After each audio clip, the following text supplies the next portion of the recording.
I stood outside the house I paid for, staring at the custom mahogany door I chose from a catalog in Milan. My hand clenched the useless key. It didn't fit anymore. Neither did I. Her message was still burning on my phone screen: "You're not part of this family anymore. Don't come back." She gave me two choices: beg her to take me back or leave forever. I chose the third. We were married for 9 years. 9 polished, curated, performative years. To the world, Ava was elegance incarnate, Harvard MBA leading a shipping empire, face like old Hollywood. And me? I was the ambitious kid from nothing. The lucky bastard who married up. That's how they said it when they thought I wasn't listening. But she loved me. Or she said she did. Back then, before the private jets and brand deals, before she decided my shadow dimmed her spotlight, there were moments I believed her. The time she sat by my hospital bed after my motorcycle accident, holding my forehand like it was the last anchor to shore. Or when she surprised me with the deed to my mother's house, cleared, repaired, in her name but yours always, she whispered. I built a life with her. Not a fantasy, a fortress. And then she changed the locks. The betrayal didn't come in a storm. It arrived like a hairline fracture in a foundation, silent, deep, spreading. It started with a missed dinner. A glance exchanged too long between her and her friend Damien. A new phone she never let out of her hand. Passwords changed. Conversations ending when I entered the room. I didn't accuse.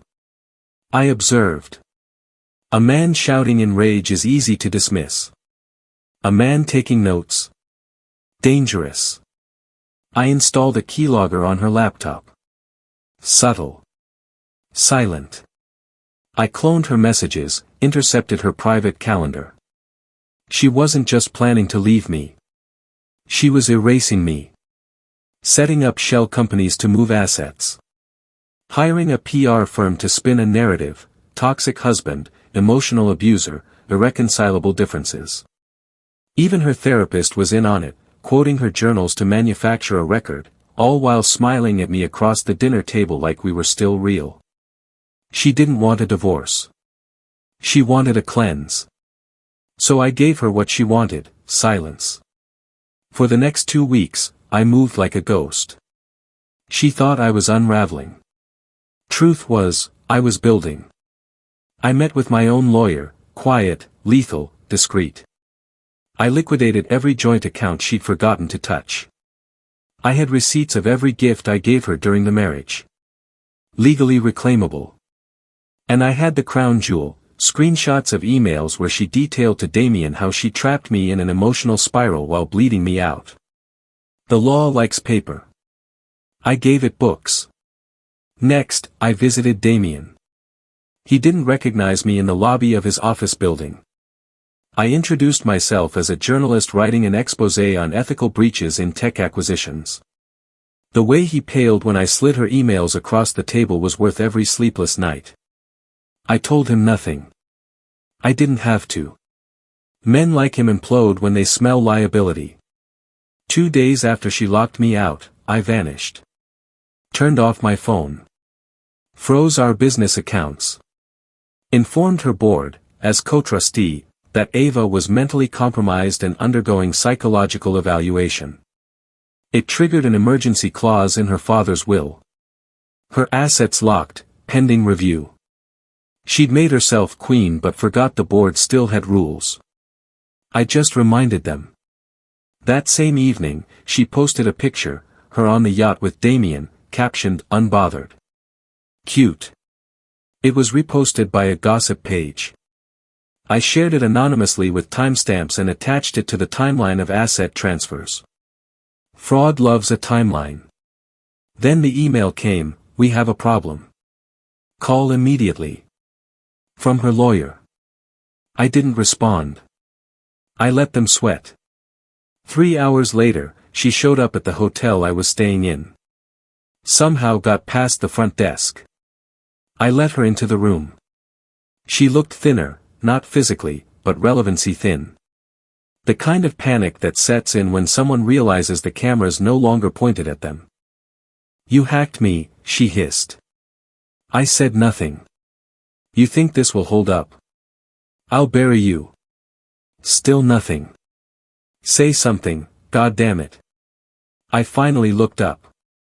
"I already did," I said, "with evidence, with law, with silence." She looked at me like I was someone she hadn't met. That was the point. Then I slid the envelope across the table. Inside, a copy of the prenup she forgot existed, never shredded, never amended. It stated that in a case of infidelity, public humiliation, or reputational sabotage, the injured party would receive 80% of all shared assets. Signed, dated, notarized. Her hand shook. "I'll fight it." "You'll lose." She stood, eyes glossed, rage bubbling under luxury foundation. "Was any of it real?" she asked. I almost laughed. "No, but that's your specialty, isn't it?" She tried, filed injunctions, planted stories, cried on camera, but the evidence was clean. The board forced her into an extended sabbatical. Damien ghosted her the minute depositions started. The therapist was disbarred for ethics violations. I made sure her quotes landed in the right inboxes. I didn't win back my wife. I dismantled my enemy. It's been 6 months. The house sold. The yacht too. Her face pops up sometimes on B-tier podcasts talking about narcissistic abuse and reinventing herself. But the world's moved on. There's always another scandal. Me. I rebuilt quietly, strategically, on my terms. I never begged. I never left. I simply chose the third option. I erased her first. And I never looked back.